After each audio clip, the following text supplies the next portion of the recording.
Welcome to the Transfer Credit, Prior Learning, and Articulation Agreement Policy and Procedures Demonstrating Compliance training module.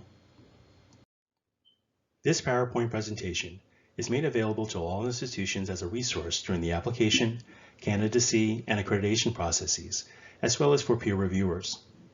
Permission is granted to colleges and universities within the jurisdiction of the Middle States Commission on Higher Education to utilize this recording as needed for the purposes of compliance activities.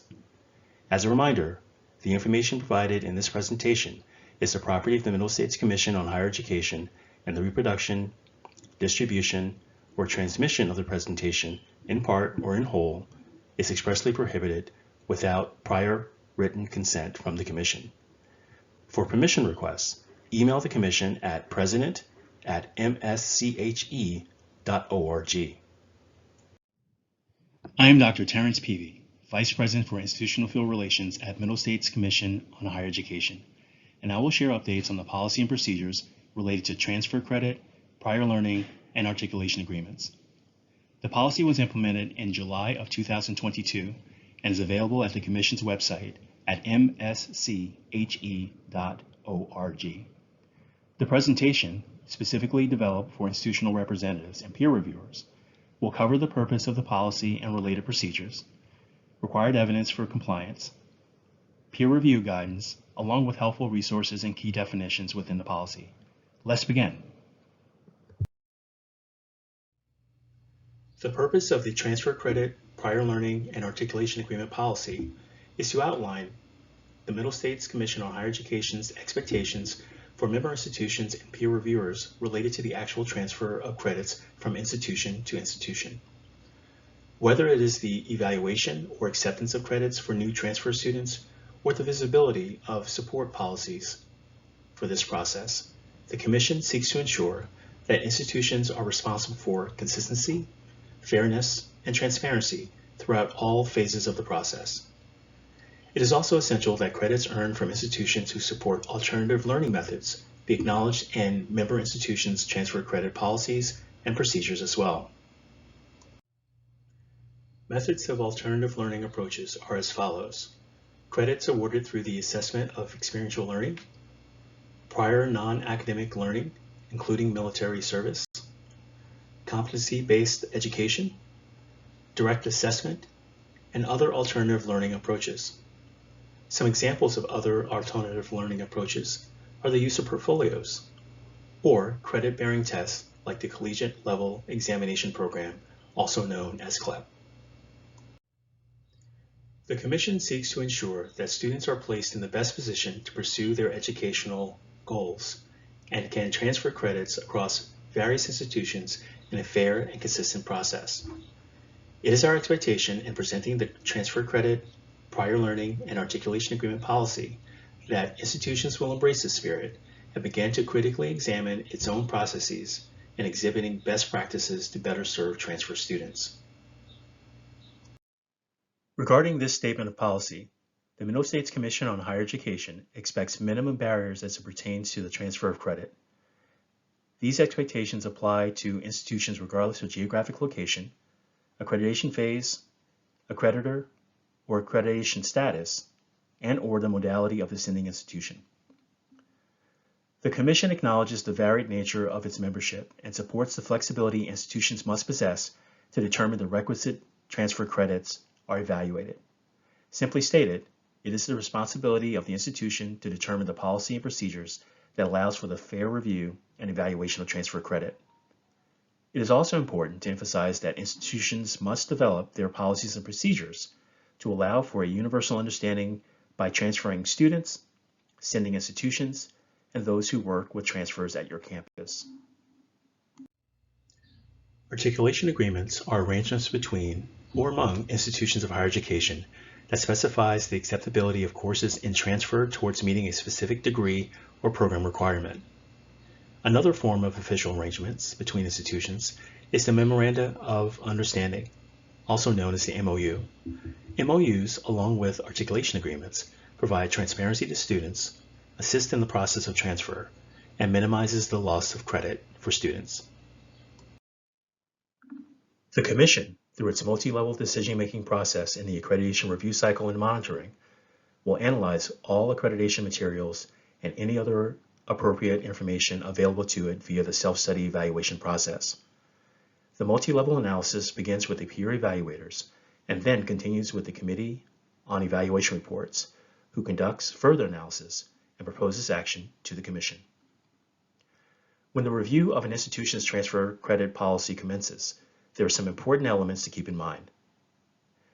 The peer evaluators and the commissioners expect to see documentation or stated policies that include the criteria for transfer credit intake, as well as the types of sources of credit that are not accepted by the institution. There is also an expectation to see documentation on the institution's transfer articulation agreements and/or memoranda of understanding, if any have been established. And lastly, the institution should provide its criteria for evaluating and awarding prior learning experiences.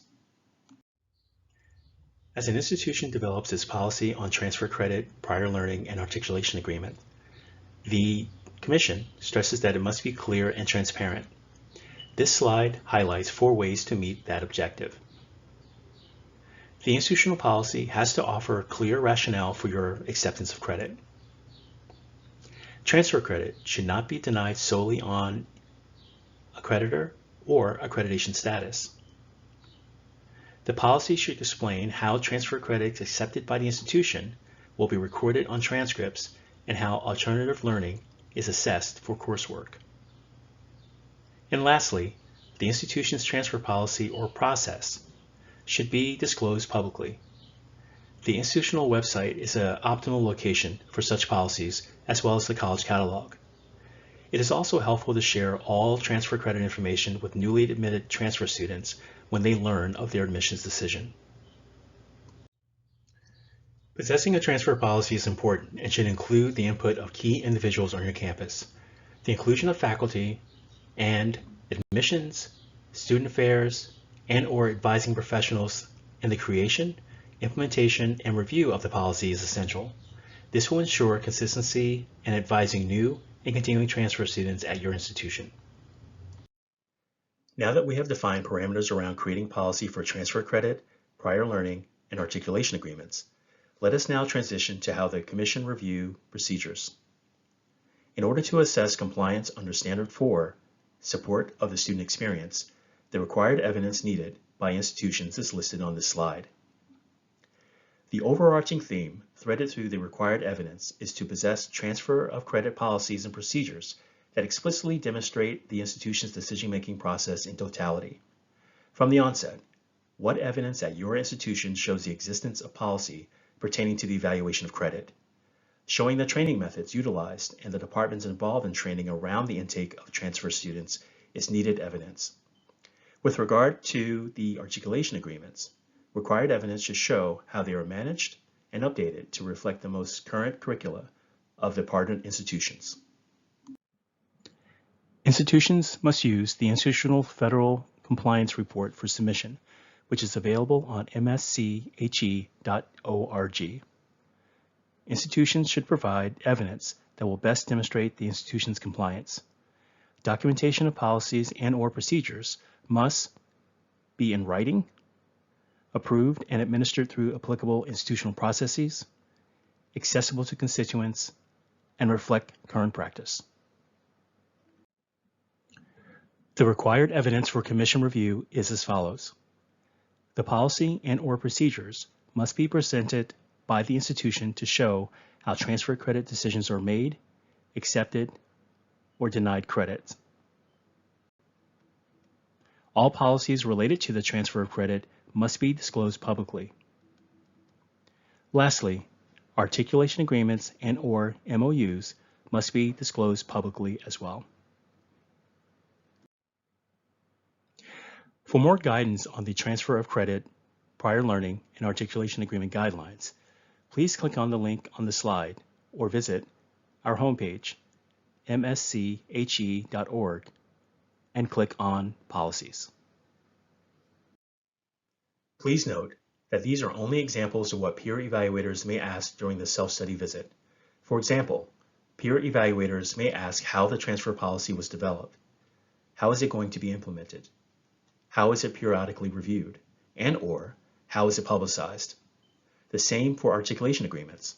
Peer evaluators may ask other questions to determine compliance with the Middle States Commission on Higher Education policy and procedures. Be aware that peer evaluators may ask for additional documentation or evidence based on the responses they receive. Please note that the definitions for the following terms are listed within the Transfer Credit, Prior Learning, and Articulation Agreement policy document. Resources related to the transfer credit policies and other pertinent information is here for your reference. Please do not hesitate to contact your Middle States Commission on Higher Education Vice President Liaison if questions arise. Thank you once more for listening to this training module. Have a great day.